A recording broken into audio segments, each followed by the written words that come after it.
అకాల వర్షాలకు ఆకేరు ఏరు ఉధృతంగా ప్రవహించడంతో సీరోల్ మండలం దుబ్బగడ్డ తండా, ముదుగుగడ్డ తండా గ్రామంలోకి వరద నీరు వచ్చి ఇంట్లో ఉన్న సామాన్లు వరదలో కొట్టుకుపోయి సర్వం కోల్పోయిన బాధితులకు కాంగ్రెస్ పార్టీ రాష్ట్ర నాయకులు నూకల నరేష్ రెడ్డి సహకారంతో బియ్యం నిత్యావసర సరుకులు పంపిణీ చేశారు.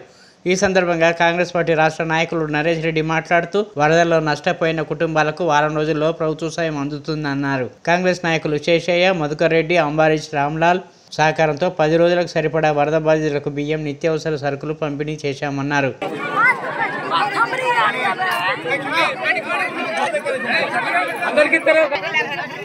టీం సభ్యులు రవీందర్ రెడ్డి గారు, అశోక్ గారు, అంబరీష్ గారు, రామ్లాల్ గారు, శేషయ్య గారు మరి కొంతమంది నాయకులతో మీకు ఇక్కడ కొంత నిత్యావసర వస్తువులు, బియ్యం, బట్టలు కాలంలో రేపు 2 గంటల వర్షాలు ఉన్నాయి.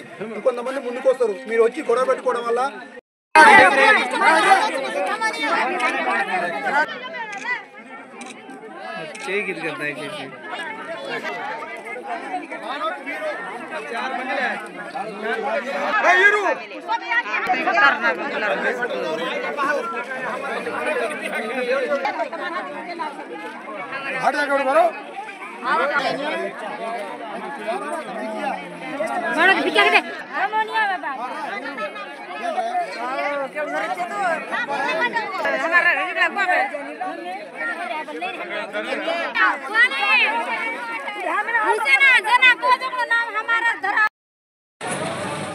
మహిబాద్ జిల్లా, ఖమ్మం జిల్లాలో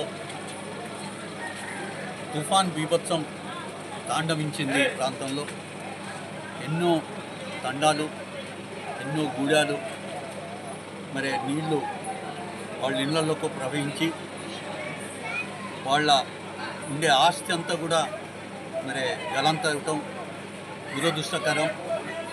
మరి ప్రభుత్వం పరంగా మొన్న ముఖ్యమంత్రి గారు ఈ జిల్లాకు రావటం జరిగింది, ఖమ్మం జిల్లాకి ఈ జిల్లాకు రావటం జరిగింది. మరి ఇటువంటి గ్రామాలను ఆదుకోమని ఆదేశాలు ఇచ్చడం జరిగింది.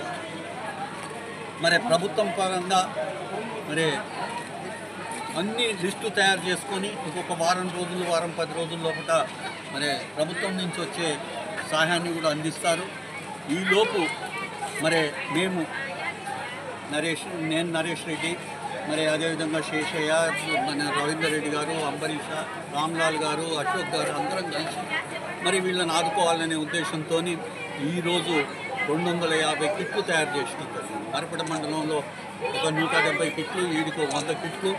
మరి రేపు కూడా కొన్ని తండాలకు, కొన్ని గ్రామాలకు కొన్ని కిట్లు తయారు చేసి తీసుకెళ్తున్నాం. మరి వృత్తాభక్తిగా మరి వీళ్ళని ఆదుకోవాలనే ఉద్దేశంతో మరి సాయం చేయటం జరిగింది.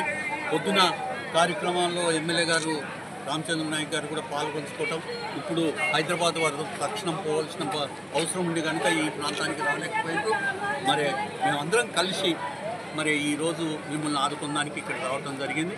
సరే, ఇంకా ప్రభుత్వ పరంగా మన ప్రాంతాన్ని పూర్తి న్యాయం చేసేటప్పుడు మేమందరం, నేను ఎమ్మెల్యే గారు అందరం కూడా ముఖ్యమంత్రి గారు పోరాటం చేసి ఈ ప్రాంతాన్ని మరి న్యాయం చేసేటట్టు మేము కృషి చేస్తామని చెప్పి